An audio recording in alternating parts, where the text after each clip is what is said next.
sejak kebangkitan ulama bersama pengikut-pengikutnya istiqomah dan setia jaga akidah dan sunnah Rasulullah. Alhamdulillah segala puji baginya ulama bersama pengikut-pengikutnya istiqomah dan setia menjaga agama nusa dan bangsa.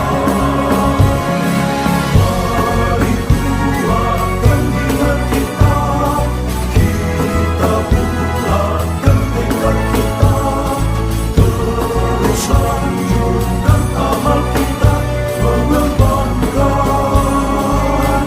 hikmah kita. Assalamualaikum warahmatullahi wabarakatuh. Waalaikumsalam.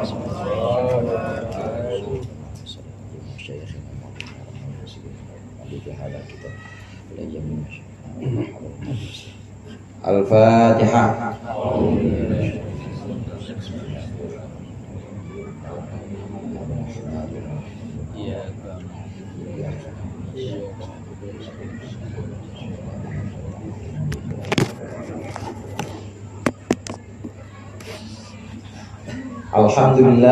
Alhamdulillahi jalla wa ala, ahmaduhu li jamil ayadi wal ala, wa ashkuruhu syukra man ufiya minal bala. Allahumma salli wa sallim ala sayyidina Muhammadin alladhi ikhtassallahu bihi fadaila, wa ala alihi alladhina amanu billah wa rasulihi wa saddaqu bima qala, amma ba'd. Fa inna ahsanal hadithi kitabullah wa khairul hadi hadi Muhammadin sallallahu alaihi wasallam, wa syarrul umuri muhdatsatuha wa kullu muhdatsatin bid'ah wa kullu bid'atin dhalalah. Segenap jamaah Majelis Taklim Al-Hidayah, para orang tua, para ustaz, hadirin sekalian yang dirahmati oleh Allah. Alhamdulillah malam hari ini kita melanjutkan pengajian rutin kita kitab Bidayatul Hidayah. Mudah-mudahan yang akan kita baca dan tentunya yang tadi sudah kita baca menjadi sesuatu yang bermanfaat di dunia wal akhirah. Amin ya rabbal alamin. Menjaga lisan kita dari berbagai macam kesalahan, dari berbagai macam larangan-larangan. Kemarin jangan doakan buruk, jangan mendoakan seseorang dengan doa buruk, jangan nyumpahin orang biar tabrak truk, jangan biar sampai geledek, jangan. Kalau ada yang menganiaya kita, yang menzolimi kita, kita merasa dirugikan, biarin aja. Nanti akan Allah berikan balasan. Kalau mau doa, ya doanya doa yang baik aja. Sebagaimana Rasulullah mengajarkan doa ketika di Thaif, Allahumma hdi qaumi fa innahum la ya'lamun. Doain aja, mudah-mudahan dapat petunjuk, mudah-mudahan dapat hidayah, mudah-mudahan diberikan kesadaran, dia sadar akan kesalahannya. Gitu aja udah. Jangan mendoakan yang buruk-buruk untuk seseorang, jangan. Itu yang ketujuh yang kemarin sempat kita bahas. Kemudian yang sekarang akan kita baca ini yang ke-8. Qala al-muallifu rahimahullah wa nafa'ana bihi wa bi'ulumihi fid dharain amin. Al-thaminu al-mizahu was-sukhriyatu wal-istihza'u. Yang ke-8 dari afatul lisan, dari bahayanya lisan yang harus kita jauhkan. Al-mizahu adalah menghina atau bercanda, guyon, was-sukhriyatu dan juga menghina, wal-istihza'u dan mentertawakan bin nasi orang. Fahfad lisanaka minhu fil jiddi wal hazli. Maka jagalah lisanmu darinya, dari bercanda yang mentertawakan orang, fil jiddi wal hazli, baik dalam serius maupun dalam bercanda. Fa innahu yuridu ma'al wajhi wa yuslitul mahabata. Yang ke-8 kita jaga lisan kita dari bercanda, guyon yang sifatnya mentertawakan orang, saudara. Mentertawakan orang ini bisa mentertawakan seseorang diambil dari bentuknya, fisiknya misalnya. Itu orang kayak kaleng kerupuk misalnya, nggak boleh tuh begitu. Ntar orang lain jadi pada ketawa semuanya. Itu orang kayak begitu, kayak tiang listrik tingginya. Nah diomong gitu, yang lain yang dengar pada ketawa semua. Kan kasihan itu orang, kasihan yang ditertawakan ini. namanya sukhriyah, namanya bercanda, dan bercandanya ini menyakiti hati orang. Bercandanya ini membuat orang yang jadi bahan tertawaan ini inget terus dan tersakiti hatinya. Ini jangan kita lakukan, mentertawakan. Jadi nggak boleh bercanda kita dalam Islam. Boleh. Putus-putus mulu kayaknya. Orang sih diam-diam yang goyang-goyang. Boleh bercanda, boleh bercanda dalam Islam boleh, tapi jangan yang sifatnya mentertawakan orang, mempermalukan orang, itu jangan. Rasulullah SAW bercanda juga. Satu riwayat pernah diceritakan ada seorang namanya Ummu Aiman. Ummu Aiman ini sudah di atas sepuh. Ummu Aiman ini kemudian bilang kepada Rasulullah, ya Muhammad, suamiku memanggilmu. Kata Rasulullah, suamimu yang mana? Suamimu yang matanya ada putihnya ya? Wallahi nggak ada ya Rasulullah, mata suami saya normal. Iya, suamimu yang matanya ada putihnya kan? Enggak ya Rasulullah, suami saya matanya normal. Ummu Aiman, semua orang matanya ada putihnya, kata Rasulullah. Itu bercandanya Rasulullah begitu. Bercanda boleh, asal jangan yang sifatnya menghina orang. Sukhriyah ini mengolok-olok orang, mentertawakan orang, itu jangan, nggak boleh. Kita dilarang. Ini membuat orang itu sakit hatinya. Jangan kita bikin bercandaan, bikin tertawaan, dan ada orang yang tersakiti dengan ini. Rasulullah bercanda sudah. Pernah satu waktu juga Sayyidina Ali waktu itu pernah makan korma. Habis makan korma, bijinya digeser ke sampingnya Rasulullah. Kata Sayyidina Ali, Masya Allah, ya Rasulullah, makan korma banyak amat itu bijinya. Kata Rasulullah, iya mending saya Ali, bijinya masih kagak saya makan. Lah kamu nggak ada apa-apanya, bijinya dimakan juga. Kata Rasulullah. Bercanda Rasulullah. Ada banyak bercandaan Rasulullah, dan memang tidak ada satupun yang menyinggung orang, nggak ada yang kemudian jadi bahan tertawaan, tuh nggak ada. Kalau yang sifatnya bahan tertawaan ini yang dilarang, sampai orangnya itu malu, rupanya merah di depan orang banyak, jadi bahan tertawaan itu. Dia akan ingat terus itu saudara, orang yang hatinya sakit gara-gara ditertawakan banyak orang karena diledek sama kita, itu nanti akan nuntut di akhiratnya. Dulu di dunia, ya Allah, saya nggak terima, saya diketawain segitu banyak, mana lagi rapat RW lagi, Pak RW-nya ikut ketawa juga. Nggak boleh. Kalau ada Pak RW atau ada RT misalnya yang tahu begitu, harus bilangin, jangan. Harus bilangin, apalagi punya wewenang atau punya otoritas, harus dilarang yang sifatnya itu mentertawakan. Rasulullah bercanda, Rasulullah tuh guyon, tapi guyonnya tidak memperolok orang, mentertawakan orang. Ada satu lagi, Syenawi Banten juga yang menceritakan. Ada perempuan tua saudara, udah sore waktu itu, kemudian nenek-nenek ini bilang, ya Rasulullah, saya pulang jalan kaki nggak mungkin nih, saya minta unta buat pulang. Kata Rasulullah, ya nanti saya siapin anak unta. Anak unta bisa apa nih Rasulullah, sampai rumah saya? Jangan anak unta aja. Nggak lama dibawain saudara, unta gede. Yang dibawain unta gede ya Rasulullah, buat pulangnya perempuan, buat pulangnya nenek ini. Ini kata si nenek-nenek ini, ya Rasulullah, katanya anak unta. Nah ini kan anak unta, segede apapun unta ya anak unta, bukan anak kambing, kata Rasulullah. Itu bercandanya Rasulullah. Jadi jangan yang sifatnya ini mentertawakan, memperolok-olok orang hingga mereka malu. Kita jaga lisan kita baik dalam keadaan serius maupun bercanda. Bercanda doang saya Ustaz gini, maupun bercanda nggak boleh. Mau serius maupun bercanda tidak boleh, nggak boleh memperolok orang.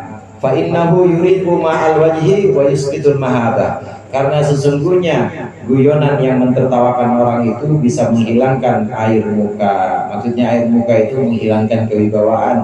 Wa yusqitul mahabata, dan juga menggugurkan ya sama kewibawaan. Wa yastajirul wahsyata, dan akan menarik rasa asing. Wa yu'dil quluba, dan juga akan menyakiti hati. Jelas bercandaan yang sifatnya mentertawakan orang, ngolok-ngolok orang, ini akan menghilangkan muka atau menghilangkan wibawa orang, menghilangkan wibawa orang yang memperolok-olok. Ada orang serem Pak, bisa gede orangnya, tinggi gede, itu kalau dia diem aja kan sebenarnya berwibawa.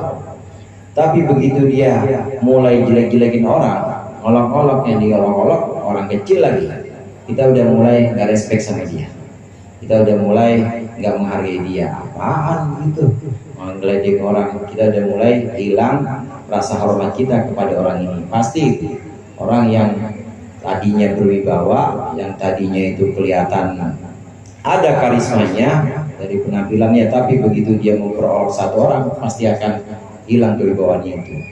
Jangan memperolok orang, dan juga akan melahirkan rasa asing. Maksudnya sering-sering orang yang sering-sering memperolok ini, lama-kelamaan dia merasa nggak punya teman. Dikit-dikit, oh gak, gue kalau sama dia ngomongin orang mulu, oh gak, gue kalau sama dia pasti ada aja yang diledekin sama dia, oh gak. Nah akhirnya dia sendiri, dan tentunya menyakiti hati orang yang diolok-olok. Ini sukhriyah atau memperolok, mentertawakan orang dengan bercandaan, tidak boleh. Ini apa tulisan, bahayanya lisan. Wa huwa mabda'ul lujaji wal ghadabi. Sukhriyah ini, bercanda yang mentertawakan, memperolok orang ini adalah sumber dari pertengkaran, wal ghadabi dan marah, wa tasawumi dan diam-diaman. Tasawum itu diam-diaman. Wa yagrisu al hikda, dan juga akan melahirkan dengki dan melahirkan benci fil qulubi, dalam hati. Ini akibatnya orang yang suka memperolok atau mentertawakan, sukhriyah, mengolok-olok, ini bisa menyebabkan pertengkaran, bisa menyebabkan kemarahan. Iya, kalau yang diledek, yang diolok-olok di muka umum orang biasa, kalau dia orang yang punya nama, kalau dia orang yang punya kedudukan, punya jabatan, marah, ngerasa kuasa, berantem jadinya, berantem gara-gara olok-olokan atau gara-gara mengejek ini.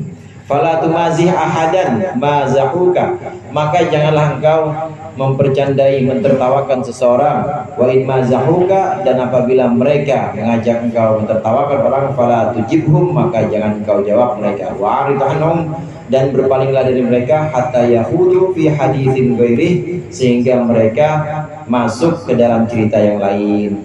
Wa kun minal ladina idza marru bil lagwi marru kirama, dan jadilah engkau wahai jamaah hidayah termasuk orang-orang yang ketika lewat dengan sesuatu yang tidak berguna, marru kirama, mereka lewat dengan cara yang mulia.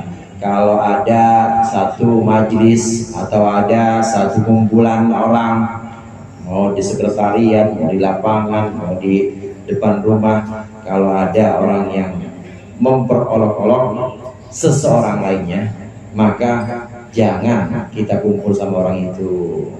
Kalau ketahuan itu tempatnya tempat ngomongin, yang diomongin pasti Mas Heru, ya dibilang kayak Mas Heru kayak apalah, pasti dibuat olok-olokan, maka kita jangan jawab undangan itu atau jangan kumpul sama orang itu. Kalau kita lewat aja, jadi jangan nimbrung di situ, kecuali kalau mereka sudah pindah tema atau pindah kepada pembicaraan lain. Jadilah orang wa idza marru bil lagwi marru kirama. Ini adalah ayat Al-Qur'an sebenarnya. Ayat Al-Qur'an, alladzina idza marru bil lagwi marru kirama. Orang-orang yang ketika berjalan melewati perkara yang tidak ada gunanya, apalagi yang justru banyak bahayanya, marru kirama, dia lewat dengan keadaan mulia. Maksud lewat dengan keadaan mulia ini kemungkinannya dua. Yang pertama, lewat begitu aja. Kenapa lewat begitu aja? Ya karena memang nggak kenal sama orang itu. Tapi kita tahu bahwa itu kumpulan lagi pada ngomongin atau lagi pada memperolok temannya sendiri. Cuma nggak ada urusan sama kita, dan kita nggak kenal kumpulan itu. Lewat aja udah. Namanya marru kirama, lewat dengan mulia seperti itu. Kemungkinan pertama. Kemungkinan yang kedua, ini kita kenal sudah, tahu nih kumpulan nih, kalau udah di pos, ya pos mana aja dah, bukan pos ini. Kalau udah di pos, pasti ada aja yang diledekin. Mas Slamet lah ntar disamain, Mas Slamet disamain nama apa, pokoknya jadi bahan olok-olokan. Kadang orang lain jadiin bahan olok-olokan. Kita tahu itu kumpulan seperti itu. Maka caranya kalau kita mampu, maka caranya kita harus amar ma'ruf nahi mungkar. Amar ma'ruf nahi mungkar itu al ashal tsummal ashal. Amar ma'ruf merintah atau nyuruh kebaikan, nahi mungkar mencegah keburukan. Ini mulai dari yang paling mudah, kemudian yang lebih mudah lagi dan seterusnya. Dan memang ada tahapannya. Amar ma'ruf nahi mungkar itu ada tahapannya. Tahapan pertama itu definisi atau takrif. Kalau kita mau amar ma'ruf nahi mungkar, ini soal olok-olok tadi, kita harus mendefinisikan atau harus kasih pengertian dulu. Harus kasih pengertian sama orang. Jangan bang, jangan tiba-tiba langsung marah-marah, jangan bang, jangan ngomong gitu, itu nggak boleh yang begitu, kasihan orangnya. Kasih takrif atau pengertian. Yang kedua, setelah takrif atau setelah pengertian, ini amar ma'ruf dilakukan dengan cara tashkhin, dengan cara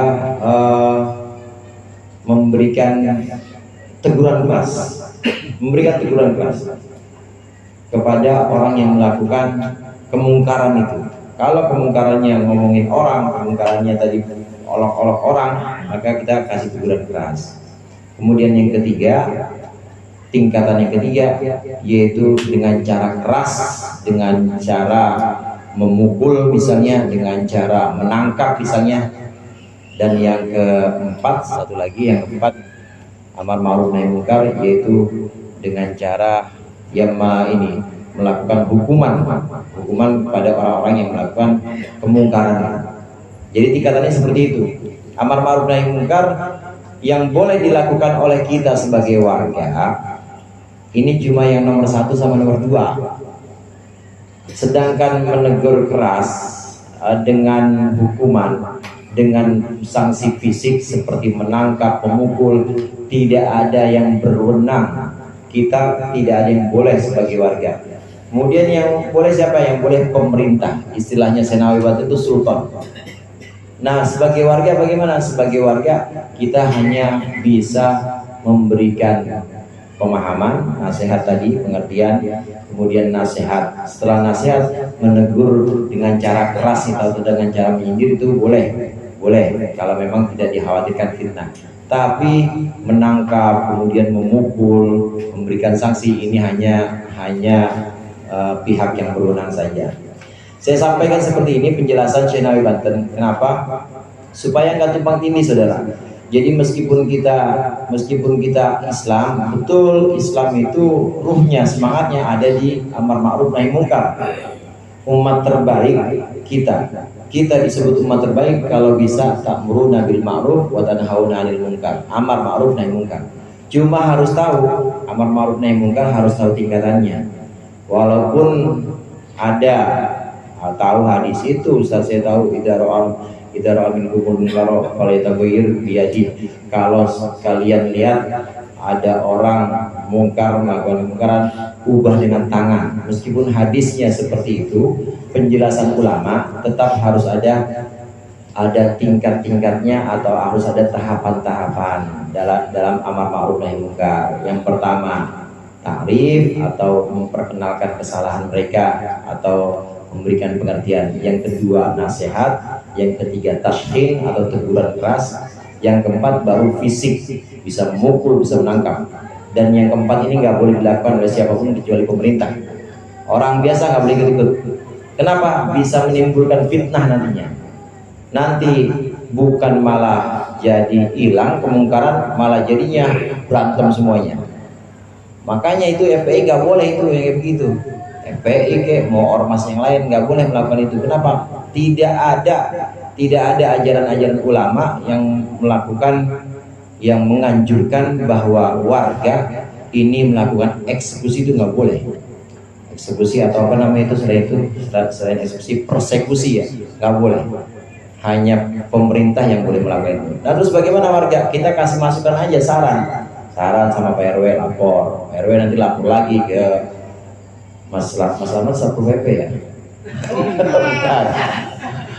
Lapor lagi polisi. Pokoknya pemerintah yang benar. Ini tingkatan-tingkatan amar ma'ruf nahi munkar. Kalau tashhin ini negur secara keras. Bang, zolim ente, bang ngomongin orang. Nah, itu boleh dilakukan untuk seseorang dengan syarat tidak menimbulkan fitnah. Yang kedua, yang pertama, kemudian yang kedua, tidak ada kekhawatiran kecuali tidak ada kekhawatiran bahayanya nanti ini kecuali bahaya pada diri orang yang menyebutkan itu. Contoh, ada kemungkaran yang ngomongin orang, ada kemungkaran di pos ngolok-ngolok orang gitu ya. Kalau memang berani negur, dia bukan polisi, dia bukan bagian dari aparatur pemerintah, dan negur secara keras. Kalau yang dikhawatirkan itu hanya diri dia, maka boleh. Tapi kalau yang dikhawatirkan imbasnya gara-gara negor, itu yang dikhawatirkan adalah nanti pengikutnya atau keluarganya, nggak boleh, nggak boleh.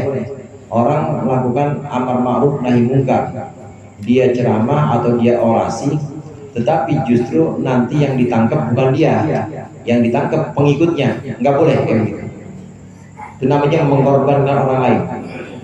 Kecuali kalau dia nggak punya pengikut, dia emang sendirian di situ dan pasti yang ditangkap sama dia sunnah, nggak apa. Coba dari itu dah. Kalau emang berani tashhin, amar ma'ruf nahi munkar dengan cara ngomong keras, tapi nggak usah pakai backing pendukung, nggak usah mengorbankan pengikutnya. Yang tangkap saya aja. Yang sekarang yang enggak. Sekarang kebanyakan orang itu amar ma'ruf nahi munkar, ini mengorbankan pengikut-pengikutnya. Kalau mengorbankan pengikutnya bagaimana? Tidak boleh. Jadi ngomong keras itu boleh seandainya yang ditangkap cuma diri dia, tidak mengorbankan pengikut-pengikutnya. Ini urutan atau tingkatan tahap-tahap dari amar ma'ruf nahi munkar yang perlu diketahui. Marru kirama di sini orang yang ketika melihat kemungkaran seperti mengolok-olok saudaranya, mengolok orang lain, ini dia amar ma'ruf nahi munkar, melakukan amar ma'ruf nahi munkar dengan tahapan-tahapan tadi. Fahadihi majami'u afatil lisan. Ini adalah seluruh bahayanya lisan. Wala yu'nika alaihi illal uzlah. Dan tidak ada yang menolongmu untuk menjauhi afatul lisan kecuali menyendiri, au mulazamatus sumti, atau terus-menerus diam mulutnya, illa biqadri darurati, kecuali dengan seukuran darurat atau dengan sekedar keperluan saja. Ya, susah emang. Ngomongin orang nggak boleh, bercanda ngolok-ngolok nggak boleh juga, sumpah palsu nggak boleh, bohong nggak boleh juga, terus laknat atau mencaci seseorang nggak boleh juga. Nggak ada yang bisa menyelamatkan ini kecuali kita menyendiri, uzlah istilahnya. Nah sekarang uzlah ya bertapa dah. Uzlah sekarang mendingan di rumah lah gitu daripada kumpul-kumpul tapi ngomongin orang, tapi ghibah, tapi mencaci maki orang. Mendingan uzlah. Atau kalau tidak uzlah, cara yang lain, banyak diem aja, diem, kecuali kalau butuh. Kalau ada butuh, ada keperluan baru kita ngomong. Kalau enggak, diem aja. Karena kalau kita terus buka lisan kita, maka khawatir terjerumus pada apa tulisannya. Sayyidina Abu Bakar Siddiq, karena Abu Bakar Siddiq radhiyallahu anhu yad'u hajaran fi fihi liyamna'hu dzalika min al-kalam bi ghairi daruratin wa yushiru ila lisanihi wa yaqulu hadzal ladzi awradani al-mawarida fahtariz minhu bi jahdika fa innahu aqwa asbabi halalika fid dunya wal akhirah. Sayyidina Abu Bakar Siddiq ini meletakkan batu di mulutnya supaya batu itu bisa mencegahnya minal kalami bi ghairi daruratin, dari ngomong yang tidak perlu, wa yushiru ila lisanihi, dan beliau mengisyaratkan kepada lisannya, wa yaqulu, dan beliau berkata hadzal ladzi awradanil mawarida, inilah lisan inilah yang nanti akan menyampaikan aku ke tempat-tempat. Maksudnya bisa menyampaikan ke tempat yang baik, bisa menyampaikan ke tempat yang buruk. Sayyidina Abu Bakar tuh sampai nutup mulutnya dengan batu. Nanti kalau ada keperluan, butuh kira-kira harus bicara, baru dilepas. Kalau kita ya Kalau kita tutup aja mulut kita pakai rokok. Kalau nggak ngomong, kalau nggak butuh jangan ngomong. Fahtaris minhu bijahdika, maka jagalah minhu darinya. Maka jagalah lisan minhu dari apa tulisan bijahdika dengan kesungguhanmu. Fa innahu aqwa asbabi halakika fid dunya wal akhirah. Karena sesungguhnya lisan itu adalah sebab yang paling kuat kerusakanmu di dunia maupun akhirat. Kalau kita istilah bahasa Arabnya, lisanuka asaduka, lisanmu singamu kalau bahasa Arab. Tapi kalau di Indonesia, lisanmu mulutmu harimaumu. Kalau bahasa Arab, lisanuka asaduka. Asad itu singa. Mulutmu harimaumu berarti itu yang bisa menjadikan kamu celaka di dunia dan akhirat. Maka harus kita jaga lisan kita dari 8 cacatnya lisan ini. Mudah-mudahan Allah berikan kita bimbingan untuk menjaga lisan kita. Amin ya rabbal alamin. Kurangnya saya mohon maaf. Allahumma waffiq ila aqwamit thoriq. Assalamualaikum warahmatullahi wabarakatuh. Waalaikumsalam warahmatullahi wabarakatuh.